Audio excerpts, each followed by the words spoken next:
የፊታችን ሐምሌ 5 የአቡነ ገብረ መንፈስ ቅዱስ ዓመታዊ ክብረ በዓል አይደለም። በፍጹም ብዙዎቻችሁ የሚመስላችሁ ሐምሌ 5 የአቡነ ገብረ መንፈስ ቅዱስ ዓመታዊ በዓላቸው ነው አይደል? ግን አይደለም።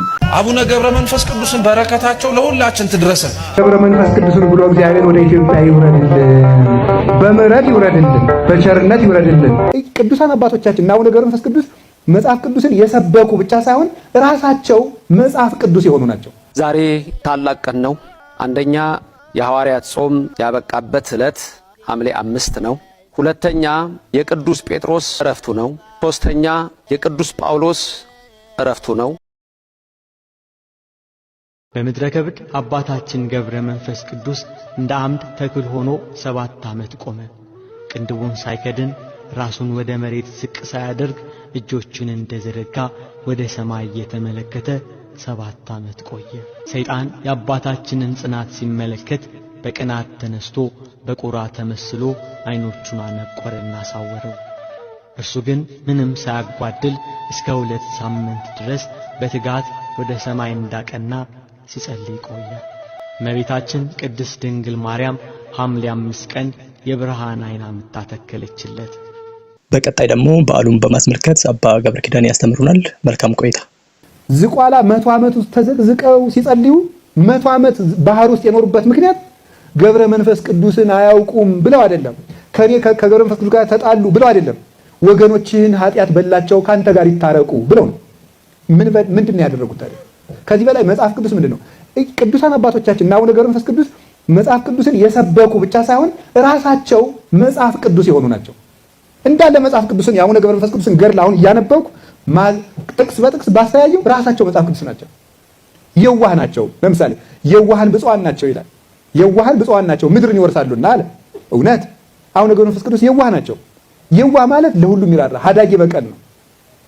ሊገላቸው የነበረው ንጉሥ ስለሳቸው ጽድቅ እግዚአብሔር በመብረቅ ሲበቀለው 30 ዓመት ያን ንጉሥ ማረልኝ እያሉ ነው አቡነ ገብረ መንፈስ ቅዱስ ይጸልዩ።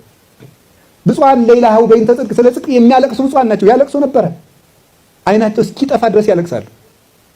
ብፁዓን እለ ይርህቡ በእንተ ጽድቅ፣ ስለ ጽድቅ የሚራቡ ብፁዓን ናቸው። 562 ዓመት አልበሉ። ታዲያ ይሄንን ስላደረጉ እነዚህ ቅዱሳን በገቡበት 7 ዓመት እንዲህ ይገርማል እኮ ተዘቅዝቀው የሚጸልዩ ገመዱን ሰይጣን ሲቆርጥባቸው ቅዱስ ሚካኤል መጥቶ አቅፎ ልተው ወይስ ላስቀር ሲላቸው ተው ይልከስከስ የሚሉ ለኃጢአተኛ የሚጸልዩ ድንጋይ ነክሰው የኖሩ 30 ዓመት ድንጋይ ነክሰው ምር የለሃለሁ ብቻ ሲባሉ ድንጋዩን የተፉ የገዛ ጥርሳቸው እስኪለመልም ድረስ በኋላ እግዚአብሔር በታምራት እስኪያለመልመው ድረስ። ይሄ ደግሞ ለሰዎች ተረት ቀልድ ነው የሚመስላቸው። የእግዚአብሔርና የመንፈስ ቅዱስ ነገር ለስጋዊ ሰው ሞኝነት ይመስለዋል አለ ቅዱስ ጳውሎስ።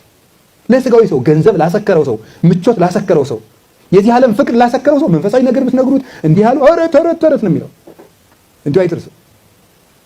እና አባታችን አቡነ ገብረ መንፈስ ቅዱስ የኢትዮጵያን ሰው ማረልኝ ብለው 100 ዓመት አልቅሰውልናል። እንዲሁ እሳቸውን አለማሰብ እንዲሁ ይገርማል። ቸርችል የሚባል ጎዳና አለ አዲስ አበባ አለ። ለምንድን ነው ቸርችል የተባለ? የእንግሊዙ ፕሬዝዳንት መሰለኛ ጠቅላይ ሚኒስትር ዊንስተን ቸርችል ማለት ነው። ለምንድን ነው የተሰየመ? በሱ ነው በሌላ ነው? በሱ ነው። ጥሩ። ለቸርችል መንገድ እየሰጠን ለማርያም ሲሆን አንሰጥም።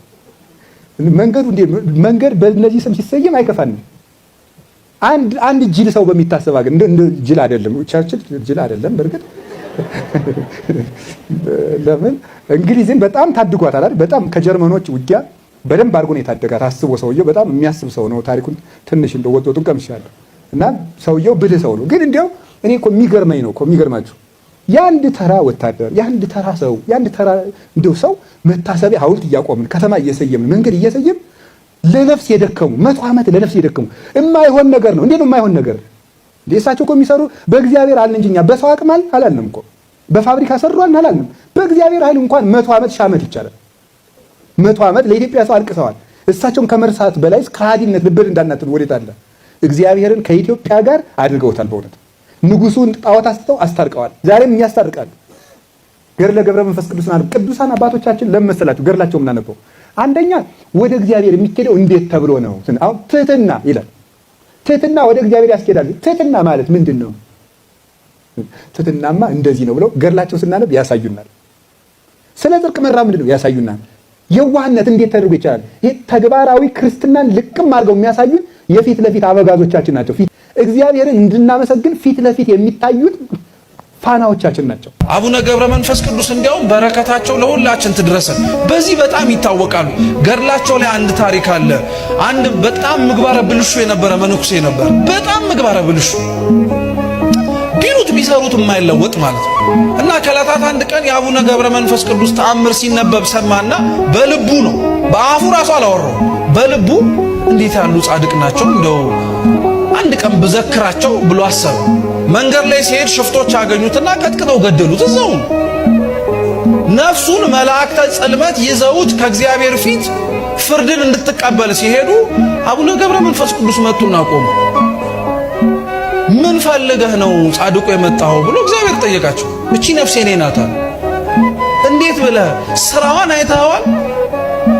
ኃጢአቷን ተመልክተዋል አሉ። አዎ ኃጢአቷን አይቻለሁ፣ የምትመለከተውን ነገር በሙሉ አይቻለሁ። ግን አሉ አቡነ ገብረ መንፈስ ቅዱስ እድሜ ብትሰጠው ኖሮ እኮ በሐሳቡ እዘክርሃለሁ ብሎ አስቦ ነበር። ስለዚህ በፍጹም አይሆንም አሉ። ይሄ አይደንቃችሁ? እየሰማችሁ ነው? አቡነ ገብረ መንፈስ ቅዱስ ምን ብለው እንደቀጠሉ ታውቃላችሁ? አይ ይሄ ምህረት አይገባውም ሲል እንግዲያውስ እሱ ካልገባበት ገነት ይልቅ እኔ እሱ ጋር አብሬ ሲኦል ወርዳለሁ። እኛ እንደዛ እናረጋለን። እኛ የገባንበት ቤተክርስቲያን ካልገቡ የወረዱበት ወርደን እናመጣለን እንላለን። አረ የገቡበት ይግቡ ነው የምንለው። እንዲያውም ጦሳችንን ምናምን ብለን የምንናገረው። ይሄንን ሲሰማ እግዚአብሔር በጣም ተደነቀ በጻድቁ። ፍርዴ ሊጓደል ስለማይችል ላደርግልህ የምችለው ቢያንስ እቺን ዝክር ስላሰብ ነፍሱን ከሥጋው አብሬ ላገናኛት፣ ከዚህ በኋላ መልካም ስራውን ልመልከተው አላቸው። ነፍሱን ከሥጋው አገናኝተው በጻድቁ ምልጃ ገነት እንዲገባ አድርገውታል። በረከታቸው ለሁላችን ትድረስ። እንኳን ለሐምሌ 5 የብርሃናተ ዓለም ጴጥሮስ ወጳውሎስ ሐዋርያት በዓል በሰላም በጤና አደረሰን አደረሳቸው። ሐምሌ 5 ቀን የጾመ ሐዋርያት መፈሰኪያ ወይንም መፍቻ ቀንም ነው። እንግዲህ ከሰባቱ አጽዋማት አንዱ የሆነው ጾም የሚፈታበት ሲሆን ከዚህም ጋር ተያይዞ አበይት ሐዋርያት ቅዱሳን ጴጥሮስ ወጳውሎስ ሐዋርያት ማለት ነው በዓለ ዕረፍታቸው ነው። ቅዱስ ጴጥሮስ ጌታ ኢየሱስ ክርስቶስን አላውቀውም ብሎ የነበረው በመንፈስ ቅዱስ ባልጠነከረበት ዘመን ነው። በመንፈስ ቅዱስ ከጠነከረና በአይምሮ ከጎለመሰ በኋላ ከብልየት ከታደሰ በኋላ ግን እንዳውም እንደ ጌታዬ ቀና ብዬ መሰቀል አይገባኝም ቁልቁል ስቀሉኝ ያለ ሐዋርያ ነው ቅዱስ ጴጥሮስ። ቁልቁል ነው የተሰቀለው ቅዱስ ጴጥሮስ። ስለ ኢየሱስ ክርስቶስ ስለ አምላኩ ቁልቁል ተሰቅሎ ፈጣሪውን ያመሰገነ ነው። ወዘንተ ይቤሎ ይላል። ይሄን የተናገረው በምን አይነት ሞት እግዚአብሔርን እንደሚያመሰግነው በእግዚአብሔርን በምን አይነት ሞት እንደሚያገለግለው ሲነግረው ጌታ ኢየሱስ ክርስቶስ ይሄን ነገረው ይላል። በሞትም እግዚአብሔርን ማገልገል አለ ማለት ነው። ቅዱስ ጴጥሮስ ቁልቁል የተሰቀለና የሞተ ያረፈ ነው። በሰማዕትነት ያረፈበት ዕለት ነው። ስለ ጌታ ኢየሱስ ክርስቶስ ሲመሰክር ሐምሌ 5 ሐምሌ አቦ እነዚህን 10 ነገሮች ሳትፈጽሙ ቀኑ እንዳያልፍባችሁ አደራ። አዎ ቢቻል 10ሩን ያልቻለ ሰው ግን ቢያንስ የተወሰኑትን መፈጸም ግዴታችን ነው። አዎ ከአንድ ቀን በኋላ ማለትም ሐምሌ 5 እጅግ በጣም አስደናቂ ቀን፣ እጅግ በጣም ልዩ ቀን ነው። አዎ ይሄ ቀን ስለ 5 ምክንያቶች ልዩ ቀን ይሆናል። አንደኛ ሰንበተ ክርስቲያን ነው። ሁለተኛ ርዕሰ ባህታውያን ቅዱሱ አባታችን አባ አቡነ ገብረ መንፈስ ቅዱስ ናቸው። ሶስተኛና ዋናው ደግሞ ብርሃናተ ዓለም ቅዱሳን አባቶቻችን ቅዱስ ጴጥሮስና ቅዱስ ጳውሎስ የዕረፍት በዓላቸው ነው። አምስተኛውና ዋናው ደግሞ ጾማችንን ሱባኤያችንን የፈጸምንበት ቀን ነው። ታዲያ በዚህ ልዩ እና ድርብርብ ክብረ በዓላትን በምናከብርበት የተከበረ ቀን ልንፈጽማቸው የሚገቡ 10 ዋና ዋና ጉዳዮች አሉ።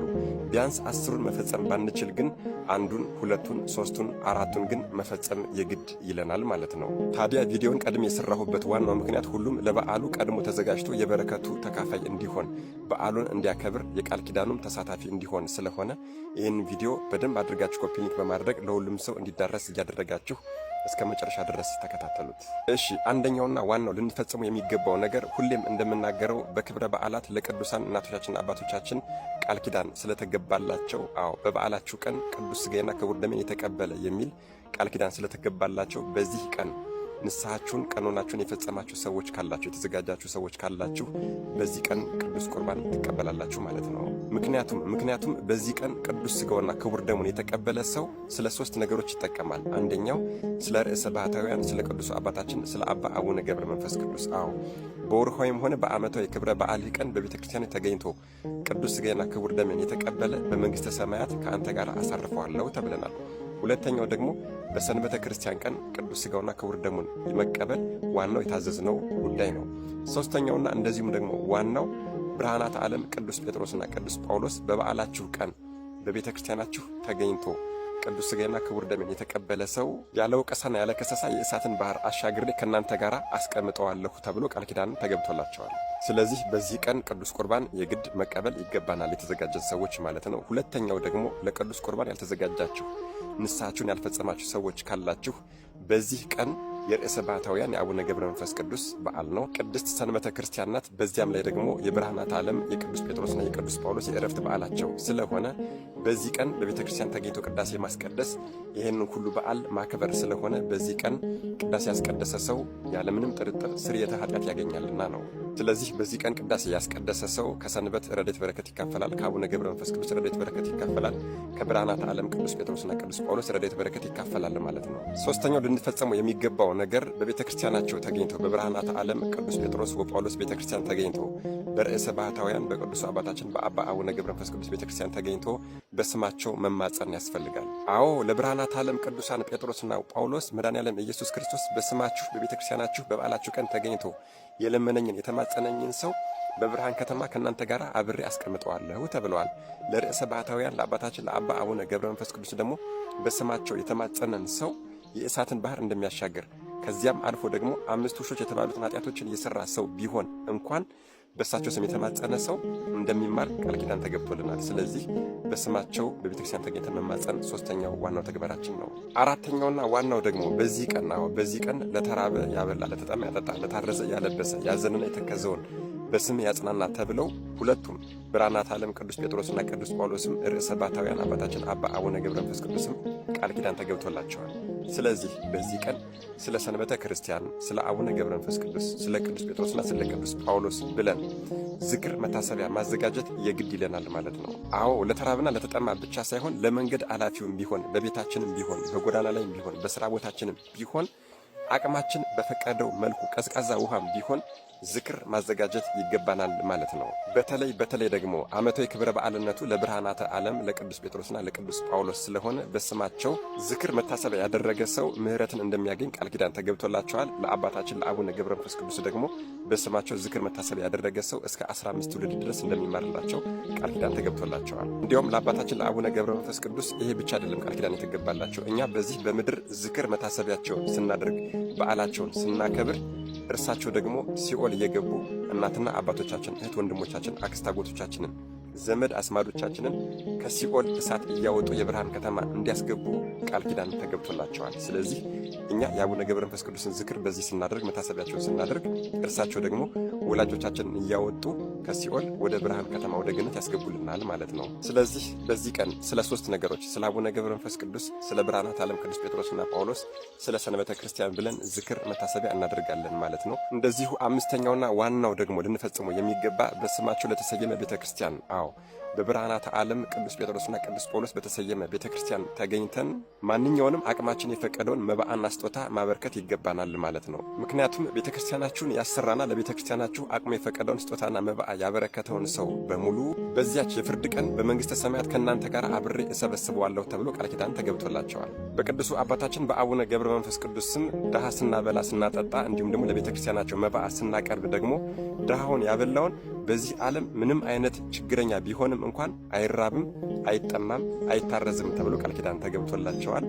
ለቤተ ክርስቲያናቸው አቅሙ የፈቀደውን መባዕና ስጦታ በእነዚህ በ12 ወራት በአንዱ ሄዶ በአንተ ስም በተሰየመ ቤተ ክርስቲያን ተገኝቶ መባዕና ስጦታ ያበረከተውን ሰው ደግሞ እንዳንተ ንጹሕ አደርግልሃለሁ ተብሎ ቃል ኪዳን ስለተገባላቸው ነው። ስድስተኛ ልናደርገው የሚገባው ትልቁና ዋናው ነገር ደግሞ የገድላቸውን መጽሐፍ በዚህ ቀን ማንበብ ይገባናል። የተአምራቸውን መጽሐፍ ማንበብ ይገባናል።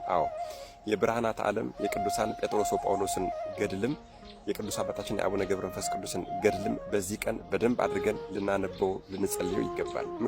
ምክንያቱም ብርሃናተ ዓለም ቅዱሳን ጴጥሮስ ወጳውሎስ ከ12 ሐዋርያት ጋር በ12 ነገደ እስራኤል ይፈርዳሉ።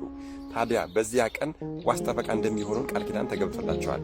የገድላቸውን መጽሐፍ የጻፈ ያጻፈ፣ የሰማ ያሰማ፣ የተረጎመ ያስተረጎመ፣ ደስ ብሎት ለሰዎች የተናገረ ሰው በሙሉ እነርሱ ዋስ ጠበቃ እንደሚሆኑት ቃል ኪዳን ተገብቶላቸዋል። ለርዕሰ ባህታውያን ለቅዱስ አባታችን ለአባ አቡነ ገብረ መንፈስ ቅዱስ ደግሞ የገድላቸውን መጽሐፍ የጻፈ ያጻፈ፣ የሰማ ያሰማ፣ የተረጎመ ያስተረጎመ፣ እንዲሁም ደግሞ ገዝቶም ሆነ አስጽፎ በቤቱ ያስቀመጠ ሰው የእሳትን ባህር ተሻግሮ ርስተ መንግሥተ ሰማያትን እንደሚወርስና ክፍሉም ደግሞ ከአብርሃም ከይስሐቅና ከያዕቆብ ጋር እንደሚሆን ቃል ኪዳን ተገብቶላቸዋል። ሰባተኛውና ዋናው በዚህ በሐምሌ 5 ቀን ልንፈጸመው የሚገባ ዋናውና ትልቁ ነገር በብርሃናት ዓለም ቅዱስ ጴጥሮስና ቅዱስ ጳውሎስ በተሰየመ ቤተ ክርስቲያን መገኘት የግድ ይላል። ምክንያቱም በስማችሁ የተሰየመን ቤተ ክርስቲያን ቅዱሳን መላእክቶቼ በእሳት ሰይፍ አጥረው እንዲጠብቁት አድርጋለሁ የሚል ቃል ኪዳን ስለተገባላቸው ነው። ስለዚህ በዓመታዊ ክብረ በዓላቸው ባንሄድ እንኳን የብርሃናት ዓለም የቅዱስ ጴጥሮስና የቅዱስ ጳውሎስን ቤተክርስቲያን ፈልገን ወደ ቤተክርስቲያናቸው መሄድና መሳለም መጸለይ ያስፈልጋል ማለት ነው። ምክንያቱም ከነዚያ በእሳት ሰይፍ ቤተክርስቲያኑ ከሚጠብቁት ቅዱሳን መላእክት ውስጥ አንዱ ታዝዞልን ወደኋላ እየጎተተን ያለውን ወደኋላ እያስቀረን ያለውን ከመንፈሳዊ ሕይወታችን እየገታንና እያራቀን ያለውን እርኩስ መንፈስ እርኩስ ሰይጣን ሊያስወግዱልን ስለሚችሉ ነው።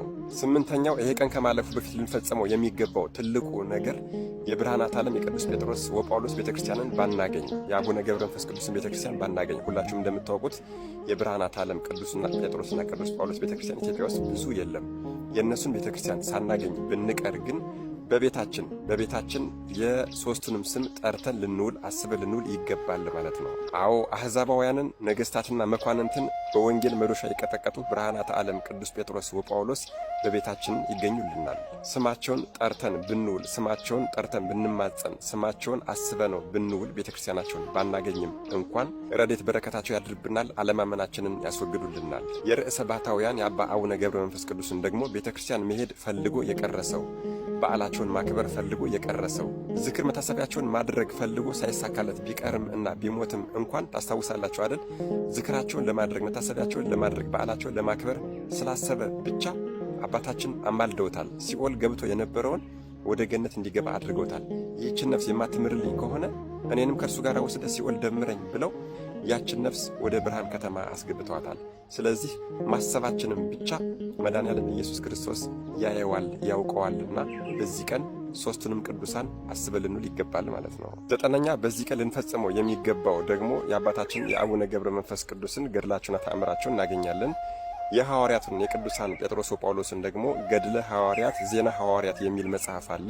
እርሱን ገዝታችሁ ማንበብ አለባችሁ ማለት ነው። እርሱን የማታገኙ ከሆነ ደግሞ መጽሐፍ ቅዱስ ላይ የሐዋርያት ሥራ የሚለው ላይ የብርሃናት ዓለም ቅዱስ ጴጥሮስ ወጳውሎስን ተጋድሎ ታገኙታላችሁ ማለት ነው። ስለዚህ በዚህ ቀን የሁለቱንም መጽሐፍ ተጋድሎ ማንበብ ይገባናል ማለት ነው። ስለዚህ በዚህ ቀን ማየ ጸሎት ወይም ደግሞ ውሃ እናዘጋጅና ውሃ አዘጋጅተን አንደኛ የብርሃናት ዓለም ቅዱስ ጴጥሮስ ወጳውሎስ ተጋድሎ፣ ሁለተኛ ደግሞ የርዕሰ ባሕታውያን የአባታችን የአባ አቡነ ገብረ መንፈስ ቅዱስን ገድልና ተአምር አንብበን በጸበሉ ውሃው ወደ ጸበልነት ስለሚቀየር በጸበሉ ቃል ኪዳን ስለተገባልን የሥራ ቦታችንን መኖሪያ ቤታችንን እንረጫለን፣ እኛ ራሳችንም እንጠጣለን፣ እንረጫለን፣ እንጠመቃለን ማለት ነው። አስረኛውና ዋናው ልንፈጽመውና ልናደርገው የሚገባው ነገር ደግሞ ጾማችንን ጨርሰን ይሄ የምንገድፍበት ቀን ነው። ስለዚህ በዚህ በምንገድፍበት ቀን እኛ ጠዋት ላይ ቁርስ ቀምሰን ገድፈን ከሆነ ምሳ ላይ ከምንደግም ይልቅ ያልገደፉ ሰዎች ሊኖሩ ይችላሉና ከዕለት ጉርሱ ይላላው የብርሃናት ዓለም የቅዱስ ጴጥሮስ ወጳውሎስ ቃል ኪዳንም የርዕሰ ባሕታውያን የአባታችን የአባ አቡነ ገብረ መንፈስ ቅዱስ ቃል ኪዳንም የሰንበተ ክርስቲያን ድርሳነ ሰንበት ላይ ተቀምጧል። የሰንበተ ክርስቲያን ቃል ኪዳንም ከዕለት ጉርሱ ከፍሎ ያበላና ያጠጣ የሚል ቃል ኪዳን አለ ሦስቱም ላይ። ስለዚህ በዚህ ቀን ያደላቸው ወጣቶች ብር አዋጠው ትልቅ ሰንጋ ወይም ደግሞ ፍየልና በግ ገዝተው ያገድፋሉ። እኛ ደግሞ ቢያንስ ባንችል እንኳን ከምንበላው ላይ ከፍለን ለነዳያን ማግደፍ ይገባናል ማለት ነው። እንግዲህ ወገኖቼ ከነዚህ ከአስሩ ነጥቦች ከአስሩ ነገሮች ቢያንስ አንዱን፣ ሁለቱን፣ ሶስቱን፣ አራቱን መፈጸም የግድ ይለናል ማለት ነው። በስደት ሀገር ያለን ሰዎች ቤተክርስቲያኑን ላናገኝ እንችላለን። ያልተዘጋጀን ሰዎች ደግሞ በሀገርም ሆነ በውጭ ሀገር ያለን ሰዎች ላንቀበል ቅዱስ ቁርባን ላንቀበል እንችላለን። ከነዚህ ውጭ ያሉትን ግን ሌሎቹን መፈጸም እንችላለን እና አደራ ከተነጋገርንባቸው ነጥቦች ውስጥ ቢያንስ የተወሰኑትን ሳታደርጉ ሐምሌ 5 እንዳያልፍባችሁ ስል መልእክቴን አስተላልፋለሁ። የሚያውቁትን ለማያውቁት ማሳወቅ በጎነት ነውና አደራ በደንብ አድርጋችሁ ኮፒ ሊንክ በማድረግ ሁሉም ህዝበ ክርስቲያን ሁሉም ወጣት እንዲጠቀምበት አድርጉ። ለቤቱ አዲስ ሆናችሁን ፎሎ ማድረግ እንዳይረሳ። መድኃኔዓለም ኢየሱስ ክርስቶስ ከቅዱሳን አባቶቻችን ከብርሃናት ዓለም ቅዱስ ጴጥሮስ ወጳውሎስ ከአባታችን ከአባ አቡነ ገብረ መንፈስ ቅዱስ እንዲሁም ደግሞ ከሰንበተ ክርስቲያን ረድኤት፣ በረከት፣ ምልጃ፣ ቃል ኪዳን፣ ፍቅር አይለየን። አሜን። ይቆየን።